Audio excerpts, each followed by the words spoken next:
Good morning, folks, and welcome to another edition of City Hall Live.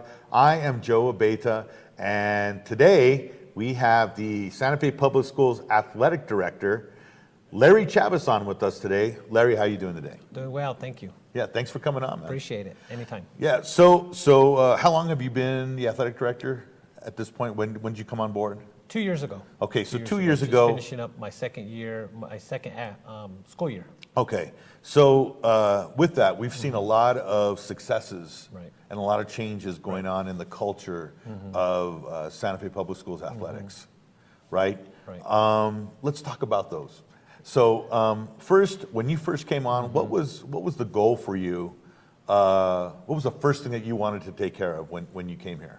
That's a good question, because actually what I wanted to do is create stability. Okay. I wanted to make sure that everybody knew, our coaches, our staff members, our administration, parents, kids, that it's going to be a stable department. Okay. And to start that stability, I needed to make that commitment to stay with Santa Fe Public Schools. Okay. And make sure that we were making the improvements that were necessary to provide that stability. So that was the first part. Second part was to listen to our coaches, our athletes, and our parents to see what we needed to do to improve, to be able to change the culture and the outlook of athletics district-wide. Okay. All right. So then I'm sure that took the whole year, right? I mean, you're still... A lot of listening. And a lot of listening. And so...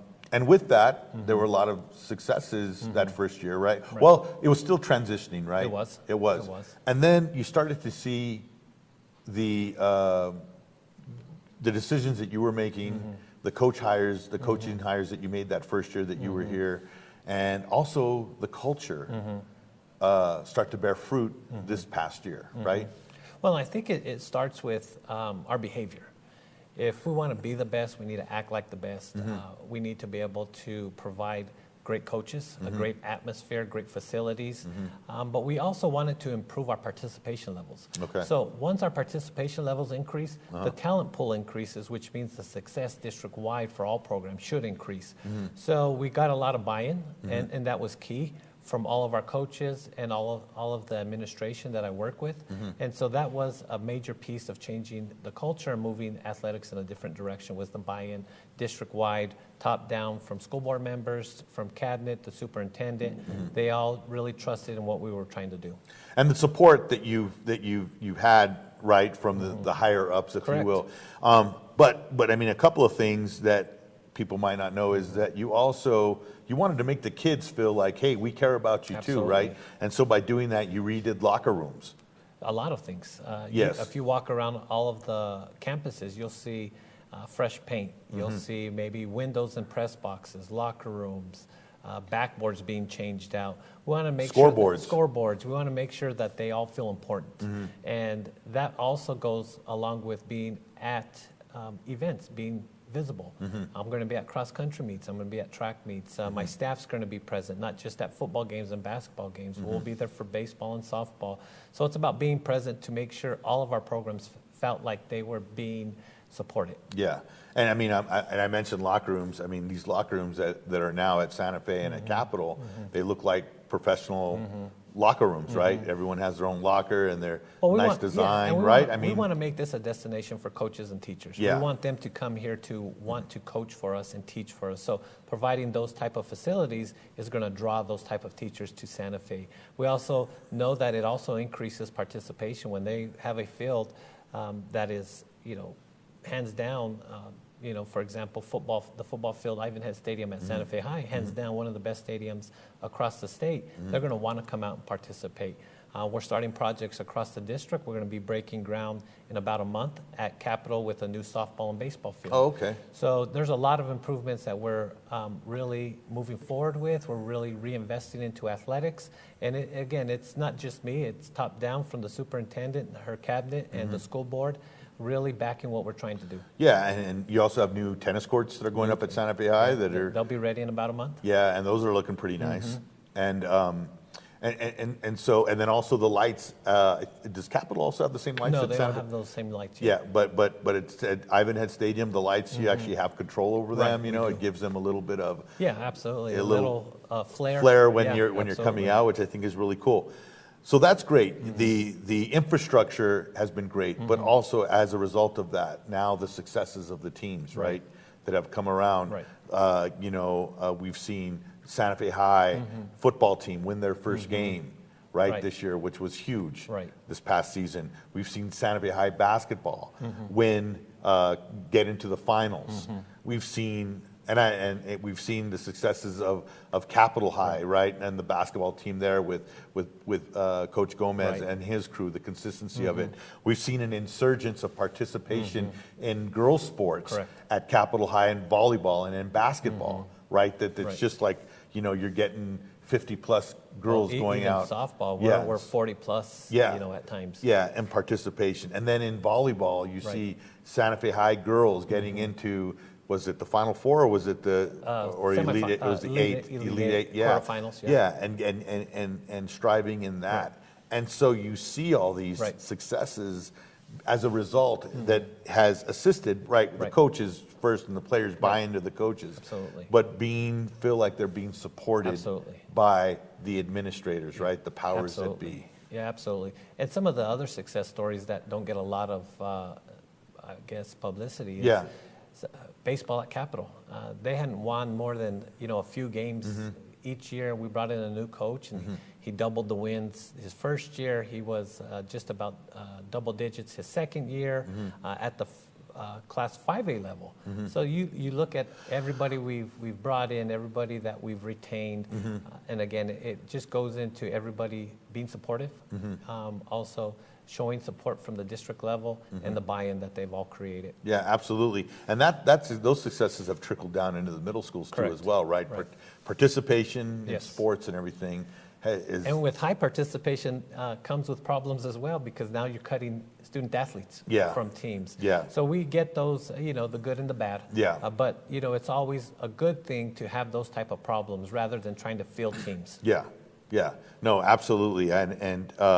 And also, I just got to say, you talk about fresh paint, the painting of the bowl at Santa Fe High. It looks great. If you haven't had a chance, folks, to go out there, you got to check it out. It's pretty cool. Well, and even and the windows too. The windows at both football fields, press box. We changed out the windows at the concession stands at Capitol, repainted the buildings there. So we're really trying to be fair, be consistent, but also treat each school equally important. Yes. No. Absolutely. Okay, so another thing that I know that you're very big on is sportsmanship, right? And really on the athletes of being good sportsmen, but also the parents, the fans that come out to watch these games. Well, initially I kept saying parents, but I had to change that to fans or spectators. Spectators, because it's a larger group. Yes. Whoever's walking through our doors. Yeah. So we are, and that was a big message that we had really had to reiterate over the last 2 years about the expectations, not only from the NMAA, but also from the district level, and what we wanted to see. We didn't want the spectators to go in there and misbehave. We don't want the perception of coming to Santa Fe and we have awful fans. We wanted to make sure that they understood that it's not coming from just me. This is the NMAA, this is district expectations and policies. We just needed to make sure we educated all of our spectators. So what myself and Estrella Flores did, our athletic coordinators, we made sure that we went to every parent meeting to speak to them about it. Yeah. And so we started to educate everybody that way. And now we're going to start at the middle school level to educate our student athletes and also those parents as well. We have seen an increase of positive behavior. A lot of times at games, whenever we see negative behavior, we do have to go and speak to those spectators. But I've spoke to more spectators from the opposing team than I have from our home team, so that's always a positive. Yeah. What do you think causes, folks to be so passionate about, at some point, it's even more passionate than watching their own NFL team or NBA team at home. They're really passionate about a high school sport, seeing someone, a relative or a son or a daughter out there. That's a good question. I think it almost has two answers. The first answer is those athletes that come from AAU club ball, they pay to play. Yes. So they're really paying for participation. So technically, they have the right to go to a coach, an AAU or club coach, and say, my son or daughter is not playing. Why? We expect them. We are paying X amount of dollars. That's right. Now, for high school athletics or even middle school, it's not so much that, right? They have to earn. It's always a privilege to participate. It's not a right. And that's something that we always have to make sure that our parents understand, that it's a privilege. It's something they earned. Just because they're on the team does not mean they're going to have the same or equal playing time as everybody else. Yeah. So that's the first part. The second part, it's just the stigma about that officials are out to get our team. We're not treated fairly. And a lot of times they're yelling incorrectly towards the officials or even our coaches. You know, they may see something that may be a travel and it's actually not a travel. So we do try to educate some of our parents. I'll go sit by them and say, no, well, actually that's not a travel or a double dribble or offsides because of X, Y, and Z. So if you just have a civil conversation, they start to understand, and then you start to lay that groundwork to provide a better atmosphere for all of our spectators, fans, and coaches to be in. I had listened to a podcast regarding that. It was Bill Simmons and an author, and they were talking about there's nothing more, you get so passionate, it's like the passion that you feel inside is you're watching your kid play, the love of your kid, and the love of a team, and being a fan all rolled into one. It is. And it's really like where they said they had to go and sit by themselves somewhere and not be around anybody because they had to be by themselves because they were so focused on watching their kid and every move that happens with it. And the ability not to be able to criticize or critique their kids' performances after they were done because it wasn't good to do that, right? And you see parents, because I'm guilty of it. I'm not saying that I'm perfect, but you see, we all are. Yeah, when you see your kids participate, you want them to do well, and you want them to make that free throw or that breakaway layup that they have, because it sends good endorphins to us, right? The brains to make us feel good. But I remember in a previous interview that we had with you a few weeks ago that you asked what's the best advice, and it's to just go out there and enjoy watching your kid participate. Enjoy it, because it is a very short time frame that you'll get to do that. And then once they graduate, you may not have that opportunity to enjoy it again. And then you're going to reflect back, internally and say, I should have just gone and supported my kid or supported the team instead of getting so angry about something going on. And a lot of times, even with my son who plays tennis and my daughter who's a cheerleader, a lot of times we don't even discuss what happened until the next day, and that's only if they want to. If they want the help, if they ask questions. But again, I'm just there to enjoy it. I kind of remove the AD or administrator, the hat when I'm at their events, and just want to enjoy them participating, because it's just a joy to see our son or daughters out there playing something. Yeah, no, I agree. And on another note, I know that you, a lot of your time, because you're working on trying to get good coaches to come here and coach for us, and trying to create a better facility and environment for the student athletes.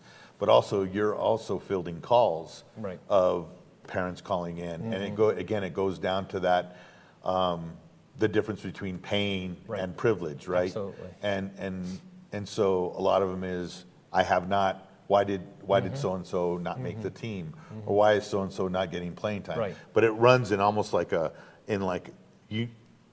progression of, I'll make the team. Well, now I'm just happy to be on the team. Well, now it's about playing time.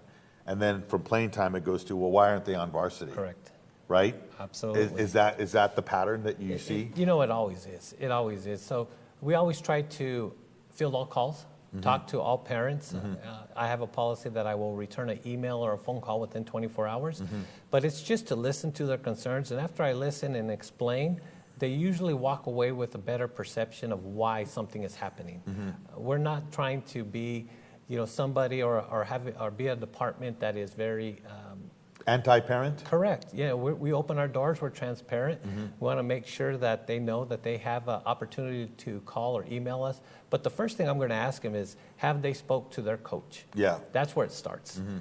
If the coach has not had the opportunity to speak to the athlete or the parent, well, they need that opportunity, because that's where the issues can be resolved at the lowest level. Yeah, I got you. That's good to know. I also know you have another policy, whereas if a parent is escorted out for some reason of behavior, you meet with them. Correct. Okay, so let's talk about that. Yeah, so if by chance a parent of Santa Fe Public Schools is misbehaving at an event, breaks district policy, a state statute, gets to the point where I have to escort them out, or one of my assistants or security does, then their privileges are not going to be reinstated until they meet with me face to face. They take some online courses, and we just talk about what happened at that event. At that point, we will reinstate their privileges to attend, but they need to understand that behavior like that's not going to be tolerated, and we want to make sure that they have a clear understanding that this also comes from the NMAA, which we follow all their bylaws. Yeah. And it just gives me a chance to talk to them after they've cooled down outside of the school in my office, and that way we can kind of build a relationship and have a better understanding of actually why did this behavior happen. Yeah, no, exactly. I think that's great because you could suspend somebody from showing up to 2 games or whatever, but if they're not educated it'll happen again. But if they do go through these courses, they do know now, hey, maybe I have a different perspective on this than I did before. And we've had some parents that have refused to meet, but they finally understand that they're not going to be able to attend their son or daughter's next game until we meet. Yes. And so once they realize that we meet, and we haven't had a parent miss another game for not meeting or meeting the NMA's expectations of taking those online courses, we just, again, have a good understanding of maybe why they misbehaved at an event, and we want to make sure that they have an understanding from the district level as to why they were escorted out. Gotcha. Yeah, gotcha. Okay, so I want to ask you this. What is the goal for you? What's the vision of what you hope the athletic programs in the athletic state of Santa Fe Public School? What would be your ideal? What are you striving for? What is your team striving for? I think what's your vision for that? The first thing is, I don't want to lose anybody academically. Okay. So that's number one. Okay. Because they are students first. And using the word student athlete, it's always student first. Yes. So I want to make sure to have a department and programs that we never lose somebody to academics. There's no reason to. So once we strive to meet that excellence in the classroom, we'll have that excellence on the field. Second one is I want to be able to develop more sub-varsity teams, which means our participation levels have to continue to rise. Okay. Once we have those two in place, then the success district-wide and also statewide is going to be on a consistent basis. Okay. So I want to be consistently successful across the state, and not only in the district tournament or season, but also in the postseason as well. Okay. And having a C team, a full C team, Correct. a full JV team, Absolutely. and a full varsity. And maybe even if it comes to the point where you have to add in a sophomore team, right? Well, you look at all the successful programs across the state, they always have, maybe 2 C teams, a very full JV. Well, we're starting to develop that, and I think almost every program has a JV now. So that's where it starts, the lower levels. We have to trickle those middle school kids into the C team and then all the way up. And the higher the demand, the participation, you're going to have the athletes striving to be better because they because they want to. It's highly competitive to get on a successful team. Right, and the more students we have in our programs, the more success we'll have in the classroom.